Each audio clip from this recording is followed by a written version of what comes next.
저는 원래 금융업 쪽에 종사를 했었거든요. 한 3년, 3개월 했었는데 정말 재미가 없었어요. 그러니까 여러분들이 태어나기 전에 혹은 아기 때 TV에 저희 일요일 밤이라는 TV가 있었는데 거기에 재무관리사라는 직업이 나온 거예요. 근데 정장을 입고 여의도에서 사원증을 내고 그래서 저도 가전은 봤는데 뭐 처음부터 잘 된 건 아니었고 여러분도 아시겠지만 저희 나라가 아직까지는 학벌로 따지고 지연도 따지고 다 하잖아요. 그럼 저도 여기서 말씀드리면 지방대 나왔거든요. 한림대 나왔는데 한림대 나온 친구가 어떻게 여의도에 바로 이 대기업의 증권사에 바로 들어갈 수가 있겠습니까? 그러면 지점을 노려야죠. 지점을 노려서 옆에 가서 고객 상담하는 거 먼저 하다가 우선 뚫리면 되거든요. 어느 직업군이시던 처음에 허들이 너무 높다고 해서 포기하실 필요는 없어요. 다 옆으로 들어갈 수 있는 모든 구멍이 다 있어요, 여러분. 옆으로 들어가고 거기에 발을 들이게 되면 그 아래에서는 어디든 제가 갈 수 있는 길이 항상 열려 있거든요. 저도 거기 가서 한 2년 동안 자격증을 한 5, 6개를 다 땄어요. 그리고 나서 여의도 본사에 들어갔는데 가서도 너무 재미가 없더라고요. 그래서 저는 이제 다 주변에서 거의 제 친구들 빼고는 다 그 직업을 그만두는 거를 알렸어요. 제일 지금 기억에 남는 건 저희 부모님조차 국악이 명가인데 왜 그만두냐고 했었거든요. 어떻게 이거를 3, 40년을 이 재미없는 걸 하면서 스트레스 받아가면서 할까? 라고 해서 제가 선택을 했고요. 그 선택을 할 때는 하나는 자신 있었어요. 이거 가지고 후회하지 말고 내가 선택한 거 내가 했으니까 내가 책임져야지 라고 해서 제가 그 다음에 지금 찾은 직종이 이 업종이 된 거예요. 근데 이것도 저는 고민을 진짜 많이 했거든요. 내가 몇십 년을 해도 질리지 않고 재밌는 게 뭐가 있을까? 그러니까 우선은 저는 오일 시스템이라고 해서 트러스, 철제 구조물이랑 호이스트라고 해서 보시면 지금 천장에 저거 스피커 매달려 있는 거 보이시죠? 저거 원래라도 서 있을 거면 이렇게 기둥발같이 다리발이 서 있어야 저게 서 있을 수 있는 건데 천장에 매달려 있는 거잖아요. 저거를 모터라고 해서 호이스트라고 지칭을 하고 있는데 저 호이스트랑 철제 구조물 같은 거를 운용을 하는 회사에서 저는 이제 9년 차로 일하고 있는 이메일입니다. 다시 한번 인사드릴게요. 어제 월요일날 저희가 이렇게 아무것도 없는 데 들어가서 세팅을 하고 여기 세팅하는 게 1, 2, 3, 1차 정도까지 갈 거고 3일차 정도까지 간 다음에 이제 그러면은 이런 것도 세워야 되거든요. 저 맨바닥이잖아요. 제가 위에 있잖아요. 우리 가수들이 눈높이 똑같이 공연 안 하는 것처럼 저렇게 아무것도 없는 맨바닥에 그냥 무대도 생기는 거고 그러니까 아무것도 없는데 뭔가가 생기는 거예요. 그러니까 구조물 팀이 필요한 거고 뼈다귀 같은 게 없으니까 위에다 매달 수 있게 건축물 지어주는 게 저희가 하는 구조물 팀이 하는 거거든요. 거기에 아까 말한 것처럼 저런 거를 매달 수 있게 하중 계산을 해주고 모터가 몇 포인트 걸리는 거고 그러고 나면 이게 고정을 할 건지 아니면 운영을 할 건지가 나오는 거거든요. 여러분들이 지금 앉아 있는데 위에 조명기가 매달려 있죠. 저거 아무도 인식 못했죠. 저거 떨어지면 사람이 다치고 잘못하면 뉴스에 나오고 죽는 거잖아요. 근데 우리는 아무것도 없는데 일주일 그 안에 할 거면은 4일 안에는 저거를 완전하게 안전하고 정확한 위치에 저걸 해밍을 해줘야 되는 거잖아요. 그러면 아까 친구가 말씀해 주셨던 것처럼 구조물에 대한 이해가 있어야 되고 내가 매다는 거에 대한 거에 확신이 있어야 돼요. 저 아래 사람들이 왔다 갔다 해도 다치지 않겠다. 그러면은 공부를 해야 되거든요. 저도 아까 말한 것처럼 과도 재무금융학과였는데 완전 다른 지금 업종으로 왔잖아요. 저도 처음에 엄청 고생했어요. 도대체 하중을 어떻게 배분을 해야 되고 어떻게 해야 되고 그래서 친구가 말한 것처럼 저희가 학과가 있는 건 아니긴 한데 건축 쪽에서 공부하고 하시는 그러니까 하중 배분 이런 거 하시면은 조금 지식이 있으시면 일하기 조금 더 편리하게 들어오실 수 있어요. 진입 장벽이 좀 낮은 거겠죠. 자, 이전 직업을 그만두는 거를 반대는 아니지만 한번 스탑을 걸긴 하셨거든요. 왜? 그거 그만둬서 다른 걸 어떻게 할 거야? 이거보다 더 안정적일 수 있어? 라고 하셨거든요. 구간이 민간인데 좀만 버텨보면 누구나 다 재미없게 일을 해 라고 말씀을 하셨어요. 근데 저도 친구한테 말을 해줄 수 있을 때 제가 경험한 거밖에 얘기를 못 해주거든요. 근데 저도 부모님이 저한테 그 얘기했을 때 봐봐 나 지금 되게 잘하고 있는데 왜 나한테 그때 그랬어? 라고 말하지 않는 건 그분들은 그때 그렇게 살아오셨어요. 그래서 그분이 알고 있는 모든 지식을 통해서는 직업과는 그랬었고 그분이 알고 있는 직업이 제일 안전한 건 그거였고 그래서 저한테 가장 가까운 사람이지만 정말 진심으로 해서 저한테 말해준 거였거든요. 그래서 저는 이 확신을 가질 수 있어라고도 말을 못하겠어요. 왜냐하면은 나는 내가 가졌는데 내가 가져서 너무 쉽게 가졌는데 친구는 너무 어렵게 가질 수도 있는 거잖아요. 그리고 일을 꼭 재미있어야지만 찾을 수 있는 것도 아니잖아요. 저는 재미있는데 좀 잘 버는 일을 하고 싶었던 건데 나는 재미보다 일 진짜 일주일 빡시게 하고 이틀 동안 진짜 재밌게 놀 거야 라는 가치관을 갖고 있는 친구한테는 이 일이 안 어울려요. 왜냐면 저는 주말이 있거든요. 내가 이거 잘했을 때 저 학생 가졌으니까 친구 이거 일하세요 라고는 말을 못 해주는 거잖아요. 대신에 조언을 들을 거는 듣고 휘둘리지 말고 라고는 말해줄 수 있을 것 같은데 휘둘려도 괜찮아요. 저 27살에 EU에서 입사했거든요. 근데 지금 9년 차예요. 그래서 지금 팀장을 달았는데 지금 친구 몇 살이에요? 18살입니다. 18살이죠. 10년 지나도 저 입사한 지 1년 전이에요. 맞죠? 10년 동안 딴 거를 막 경험을 해도 내가 EU에서 입사한 지 딱 1년 지난 기거든요. 많이 듣고 많이 보고 내가 뭐 하고 싶은지 내 가치관이 어떤지 나는 일은 일대로 하고 주말은 쉬는 사람인지 일을 재미있게 하고 싶어하는 사람인지 그러니까 나도 이거를 2개밖에 못 겪어본 사람이기 때문에 이렇게 2개밖에 선택지를 못 주지만 친구는 나중에 또 누가 이런 질문을 했을 때 더 많은 선택지를 갖고 있을 수 있잖아요. 그러니까 본인이 안 늦었으니까 잘 많이 생각해보면 좋을 것 같아요.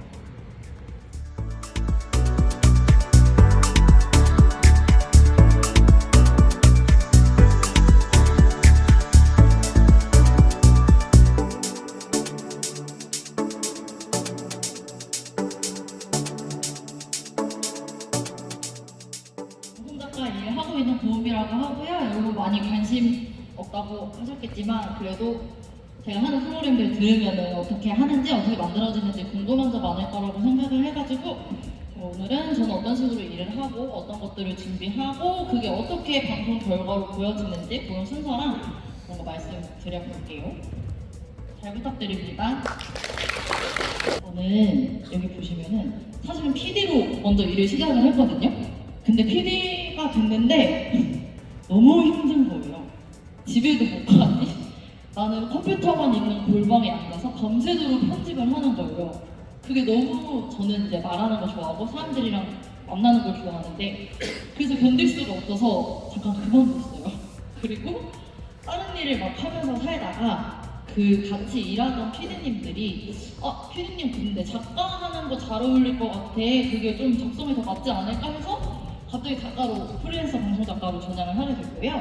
이제 방송 작가는 드라마 작가도 있을 거고요, 라디오 작가도 있을 거고, 시사 교양 프로그램, 또 예능만 전문으로 하는 작가들도 있고, 그리고 요즘은 사실 쇼양이라고 해가지고 정보랑 예능성을 같이 하는 쇼양 프로그램을 맡아서 하는 작가들도 따로 있는데, 그냥 보통 간단하게만 말하자면 PD는 현장에서 연출을 해요. 디렉팅을 주죠. 여기서는 뭐 이런 상황에서는 이런 말을 하는 게 낫겠어요 하고 전체적인 상황을 뭐 지휘한다고 해야 되나? 그런 정도의 느낌이고 작가는 그 촬영이 이루어지기까지 뭔가 스토리를 구성하고 그래서 그걸 차근차근 준비를 해서 촬영을 할 수 있게 도와주는 그런 정도의 차이가 있을 것 같고요. 보통은 자료가 튼튼해야 구성을 짤 수 있고 내용을 짤 수 있기 때문에 자료 조사를 되게 빡세게 해야 되는 편이긴 해요. 그래서 인물 자료 조사를 해. 그래서 만약 이창섭에 대한 자료 조사를 해요. 섭외를 하기로 했어. 그러면은 한 60장 이상의 문서를 만들어가요. 그러면 그 사람이 어디 나와서 무슨 말을 했고 학교 관련 무슨 말을 했고 그리고 뭐 취미는 뭐며 뭐 돌아다닐 때 어떤 거를 더 좋아하는지 이런 게 이제 60장씩 나와요. 그러면은 그걸 보고 이 사람 캐릭터를 연구하는 거죠. 그래서 이 사람이 무슨 멘트를 하면 더 재밌을까? 무슨 행동을 해야 이게 무슨 포인트로 쓸 수 있을까? 이런 느낌인 건데 그리고 촬영을 하게 되면은 지나가는 일반인도 있을 수도 있고 섭외가 된 출연자분들도 있을 수 있는데 작가들이 이제 일단 그거를 케어를 해주죠. 여기서 촬영을 하고 있으면 우리가 다음에 여기로 이동할 거잖아요. 그러면은 여기 촬영이 시작되면 여기로 가요. 그래서 이 사람한테 다음에 당신이 할 말은 무엇이고 어떤 형식으로 해주면 좋을 것 같다. 이걸 이제 사전에 리딩을 한다고 하는데 그런 거 컨트롤을 하는 역할들을 또 많이 하고요. 현장에서 야외 촬영할 때 나는 뭘 하냐 이거를 한 번에 보여드릴 수 있는 장면이거든요. 좋아하는 사람 있죠? 저 사람이 저예요. 왜냐면 저런 식의 앞에서 이게 어떻게 하냐면 이 내가 쓴 대본이 구성대로 잘 흘러가게 뭔가 앞에서 분위기를 만들어주는 사람의 역할도 할 수 있어요. 왜냐면 저렇게 리액션을 해주지 않잖아요? 그러면 출연자도 기운이 빠진단 말이에요. 그런 분위기를 좋게 만들게 하기 위해서 그런 거를 좀 열심히 하는? 그래서 오토 리액션을 잘해요. 나는 사실 잘 안 들려. 그리고 잘 무슨 말 하는지 모르겠어요. 그래도 아 진짜요? 아 진짜? 아 정말? 아 대박. 이런 말도 안 되는 오토 리액션? 이런 게 만약에 좀 자기가 잘한다, 자신 있다 이러면은 이 직업을 하면서도 뭐 엄청 힘들진 않을 것 같다? 저는 사실 많이 힘들진 않거든요. 너무 재밌기 때문에. 그래서 이런 뭐 대본을 작성을 해서 촬영을 하고 났어요. 그러면 이제 촬영한 거를 사실 우리가 생방송으로 다 내보낼 수는 없잖아요. 편집이라는 과정을 거치는데 PD님들이 1차적으로 편집을 해오면 저희는 그걸 한번 봐요. 과정에서도 웃긴 멘트만 살려놓는 거예요. 이 모든 방송은 그래요.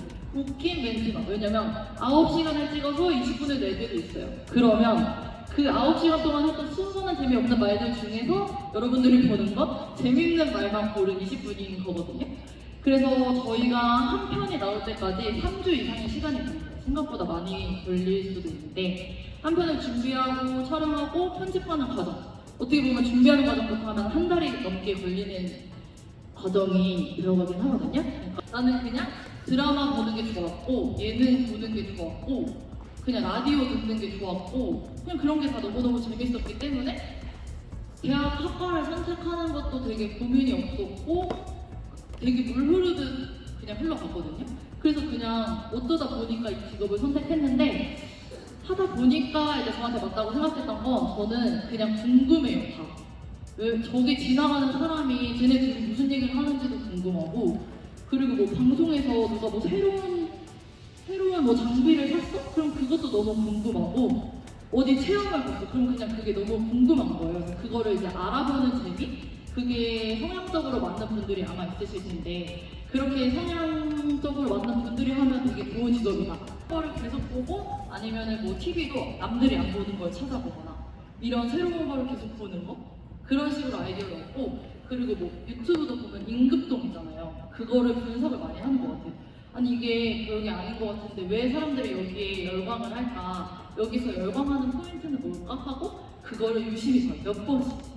이게 인간이 하는 일이다 보니까 되게 비상 상황이 발생을 많이 해요. 뭐 예를 들어 제주도 촬영을 가기로 했어요. 그래서 나는 출연자들이랑 다 준비를 제주도 아니고 해외 촬영을 가기로 했어. 근데 비행기 탈 시간이 다 됐어요. 근데 앉아있는데 방송이 들리는 거야. 근데 이제 방송에서 제주항공 몇 번을 탑승하시는 고은비 승객님 카운터로 와주세요 이랬는데 생각해보니까 그게 우리 출연자 이름인 거예요. 그래서 아니 저 사람을 왜 찾지? 하고 갔어. 근데 여권이 6개월이 안 남았다는 거예요. 나는 지금 촬영을 하러 가야 되는데 그래서 그 사람을 촬영장에 못 왔어. 그래서 남은 사람끼리 하자 했는데 한 명이 또 안 와요. 왜 안 오나 했는데 갑자기 연예부 기사에 막 올라와. 배탈이 나가지고 응급실에 누워있대요. 그러니까 출연자가 안 와서 아파서 그러는 경우도 있고 아니면은 갑자기 비가 막 와요. 그러면 야외 촬영 하나도 못해요. 그러면 실내에서 해야 되는 경우도 있고 아까 제가 말한 것처럼 그냥 궁금해하면 될 것 같아요. 뭔가 새로운 거를 알아가보고 싶어 하는 그런 좀 일적으로라도 애써서라도 이거를 끝까지 파내야 되는 집요함 같은 게 있으면 제일 좋은 것 같긴 하거든요. 왜냐면 자료조사를 하더라도 남들이 못 찾는 거 내가 찾고 싶어. 그러면은 그게 남들이 아직 못 찾아낸 게 내 방송 아이템이 될 수도 있는 거고 그러면은 남들이 보기에 저 사람 새로운 시도를 하네? 저 사람이 발견해낸 저게 되게 예능적으로 재밌는 포인트가 됐네? 물론 10개 중에 9개는 실패예요. 근데 그럴 수도 있잖아요. 어떻게 우리가 다 뭐 30명이면은 다 마음이 다른데 나만 웃길 수도 있고 우리 둘만 웃길 수도 있잖아요. 그러니까 그냥 집요하게 파는 거? 열심히 한번 알아가 보려고 노력하는 거? 그게 되게 좋은 것 같고 거기에 플러스로는 꼼꼼해야 될 것 같아요. 대본을 쓰거나 내가 자료를 너무 잘 찾았는데 정리를 못하고 꼼꼼하지 못해서 빼먹으면 또 안 찾은 거랑 똑같아지는 거? 꼼꼼한 거랑 약간 집요한 거. 근데 작가는 사실 글 쓰는 작가가 더 익숙하지 않아요. 뭔가 시를 쓴다거나 소설을 쓴다거나 이런 사람들이 더 해서 저도 방송 작가라는 직업을 사실 잘 모르고 시작한 그런 느낌이기는 해요. 그래서 저는 그냥 생각에 많이 뭘 보거나 아니면은 이런 거 있잖아요. 이런 데 와서 들으면 사실 오늘도 봐봐요. 잘 몰랐던 방송 작가 볼 수 있지? 그리고 뭐 구조물 감독님 저분 얘기도 들을 수 있잖아요. 뭐가 있는지는 사실 요즘은 찾아보면 찾아볼수록 본인이 알 수 있을 거라고 생각하거든요.